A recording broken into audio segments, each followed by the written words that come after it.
Hey gang, Jason here for the love of tractors, and you know the video is going to be good when I have my grandpa bands on. So, there you go.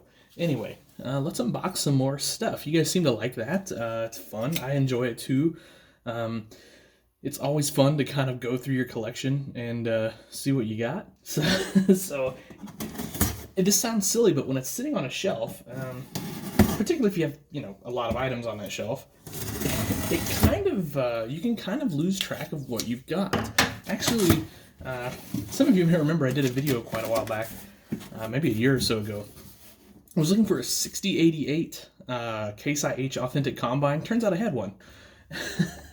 And I just didn't know it. It was sitting on a shelf in the box, and I just didn't, just for whatever reason, forgot. I don't know. It's one of those things. So it's good to kind of go through your collection.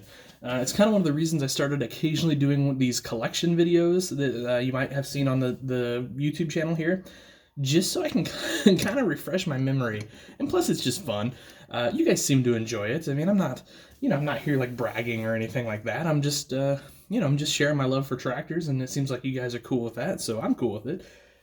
Anyway, box O stuff. So the first thing we've got here, we've got a lot of headers, and a lot of Case IH headers, if you'll notice. The John Deere headers are in another box. They're all boxed up.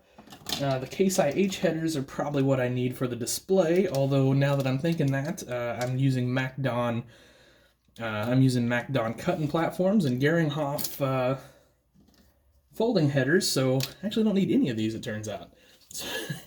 So it's just one of those things. So where am I going to put these is the question. Got a handy dandy drawer next door here, so let's just do that, I think.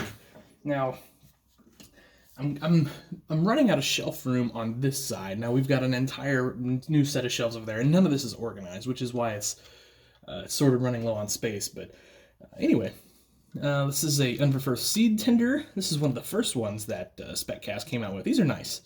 Nice little seed tender. If you don't want to, buy those new speed tenders, these are great. Super high detail, just kind of everything you'd want from a seed tender toy. Oh, here is a Gleaner Header. Look at that. That combine, I believe, is in my office.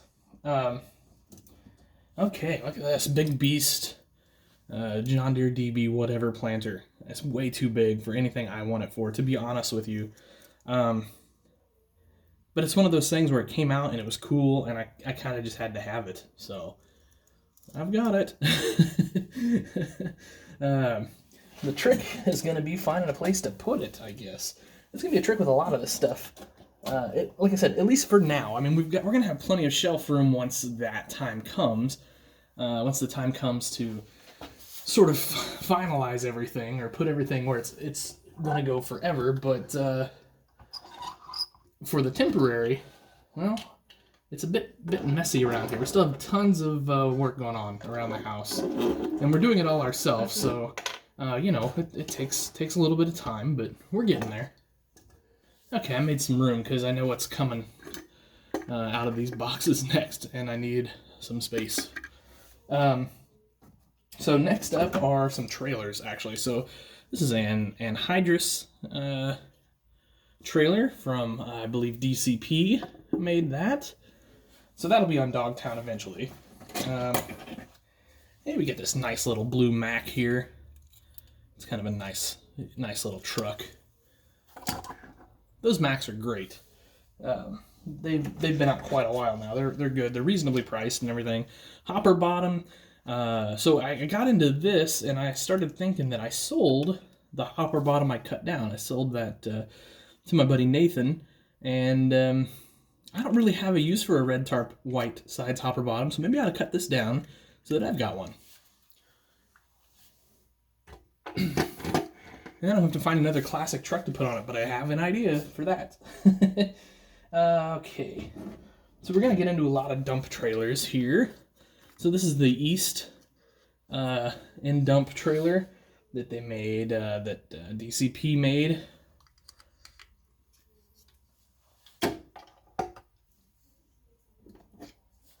And we've got one with the red and white wheels. I'm not sure what the difference between the two is and why I have one of each, to be honest with you. I wish they would make a full frame dump trailer. That would be cool. Maybe they have and I just don't know it. So here's something kind of cool and custom. This is a Super Bee trailer. This is from Kent Lowen, who is like I don't know. He has a name, and I apologize, Kent, if you watch this. I just can't think of it. Post it down below in the comments. Super great guy. This kit, this is like 20 plus years ago, I think. This is all resin casted. I remember this is back in the day when you sort of ordered stuff by mail and waited forever to get it. But it was worth it. It was a kit, one of the first kits I probably put together for a truck. Anyway, here's the second half of it. So if you're wondering what a Super Bee is, it's that. So I think it's pretty neat. You know, they use these a lot up north and out west. And in Australia as well. They use those big trains, though, out there. The road trains, I think is what they call those. Anyway, that's pretty neat. I don't know that I've got a place for that on Dogtown, but I'll never let that trailer go. It's just too cool. Here's one of these like Rock Holland trailers. You know, this could just make an occasional appearance on Dogtown. I just think they're neat, though. I don't know. I just always thought these were pretty cool. So here's a project. This is actually heading straight to the workbench. So that's a mini mow. And that was a kit, I believe, or something. I don't remember for sure, but needs work. Needs help. This would be a good one for Dogtown. This is an FS truck. I could probably put like Prairie Land down the side or something like that, which is our local FS. Used to be Two Rivers, and I might do Two Rivers just because that's kind of more nostalgic for me. But these are neat. You know, Greenlight has those new ones out that are triaxle, and they say police on them, but they're pretty easy to strip down, take that stuff off, and make them what you want. I have one that's a Dogtown you guys may have seen. All right, Challenger Combine. These are cool little combines, I think. Rear axle turns, we got all the detail and everything. I wonder if I did a review on these. I'll have to look back through the videos. If not, I should do a review of this. It's just a neat little combine. I'll put him down here. Okay, so this is, I'm not sure where this came from, to be honest with you. Maybe First Gear, just a little trailer. Now, I painted it red because we still have a red one on the farm that we used to haul gravel and rock and things like that. It's pretty beat up, so we don't use it for grain or fertilizer or anything, but, you know, we got something that we don't want to beat up our other trailers. We'll use this guy. So I painted him up that way I could have him on the model farm. And I'm running this guy to go with him. I think he looks good, at least for now on there. I had that Mac R on it, but again, my buddy Nathan now has that truck. So there you go. And there's a bushing for something. I don't know.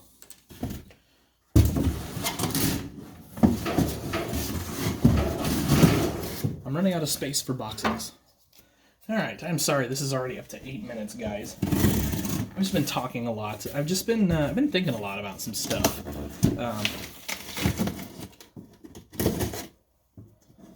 About farm toys. You know, what I want from farm toys in the future. Where I'm taking For the Love of Tractors. I don't know, just a lot of different things going through my head, and I don't know, so I guess I'm being a little bit talky here. Oh boy, where are we going to put these tractors at? That's a great question. So, brought this from home, Prairie Farmer, no trespassing. It's backwards because I've got the selfie cam on right now. This is going to go somewhere here in the For the Love of Tractors World Headquarters. Okay, so this is going to be a lot of international. And I say international, I mean, you know, Case International. So there we have a 500. This is, you can tell this is an early custom because I did an okay job. So front weights on there. I made those weights out of wood. Handrails, flasher, etc., etc.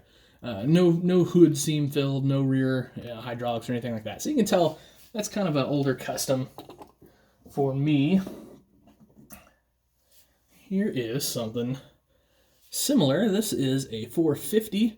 And again, you can tell, and I was kind of experimenting with my flashers, and I did put some windshield wipers on it, and so on and so forth, but, whew, that is super duper dusty, too. Yeah, anyway, just Well, whatever. Okay, here is a 375, and this is, I believe, all Moore's kit, if I remember correctly. I see Moore's mirrors, Moore's flasher, Moore's weights, etc., etc. So that's all a Jeff Moore, and I mean, obviously I put the kit together, but that's one of his kits. All right, well, let's just keep the wheel theme going here. Oh, I just broke a rail, though. Shoot. Have to fix that. Well, darn. Okay. Saddle tanks, weights, duals, row crop duals, etc., etc. It's a neat little tractor. Nothing fancy. And it broke the dang handle off of it. That's the way it goes. Okay. Boy, I think I just popped another one off doing that. Oh, boy. What a day. All right. Here is a 480. And you can see, so I'm getting a little fancier here with this. We've got an antenna, we've got flashers to go with our rails, all that sort of thing. Still not a filled hood seam there, still dusty as all get out. But that's a neat custom, I think. I'm happy with that one. I don't know that it would go on Dogtown today, but I can look back at that one with pride. Boy, this one's ugly. Woo! 440. Look at those rails on the side. Wow. I mean, this was done quite a while ago. I don't remember when these 440s came out, but they were a long time ago. Let's see, 175th day of 0. So I guess it could have been 2010. I'm guessing. So, well, 10 years ago. That was definitely a completely different customizer back then. All right. Now here is, let's see. This one is one I'm very proud of. So this is a quad track. This is not the authentic that they brought out. This is scratch built. It's a scale model's frame, and then I rebuilt the hood. You can see the grill here, it's textured. I rebuilt the grill, all these sides, and then I modified the rear end of the scale models pretty significantly to look a little better. So it has like the deluxe fenders and things of that nature on there. Anyway, I think I did a nice job on that. Like I'm not saying it's like as good as the authentic or anything, but that tractor could definitely make an appearance on Dogtown. I'm proud of it. So speaking of authentics, ta-da! It's one of my all-time favorite Ertl tractors. I think they did a great job on this tractor. I really do. It doesn't articulate particularly well, but by gosh, this is a nice tractor. All right, got 3 more to go, guys. So 2 + 2. Let's call that a mild custom. Rear duals, front singles, antenna. Nothing particularly overly fancy about that, but okay. Well, this is bone stock. Bone stock Ertl 4-wheel drive. Lots of potential there. Okay. Last and certainly not least, this is just a mild custom scale model. So this would have been an earlier one I did. So still got the black glass, just some standy wheels and tires, a little handrail action, some flashers, and the 3-point hitch. Nice tractor. Don't get me wrong, nice tractor, but certainly an earlier custom. So, okay, guys, that's gonna do it for this one. I've got more unboxing to do, so if you like this, leave it down below, let me know. If you don't, I don't have to do these videos. If it's boring you guys to death, I'll come up with something else to do. So, anyway, guys, thanks for hanging in there. Almost 15 minutes. If you made it this far, post down below that you made it this far. Alright, guys. Thanks. Have yourselves a great day. Be careful out there. Stay safe. Treat each other well. Happy tractor hunting.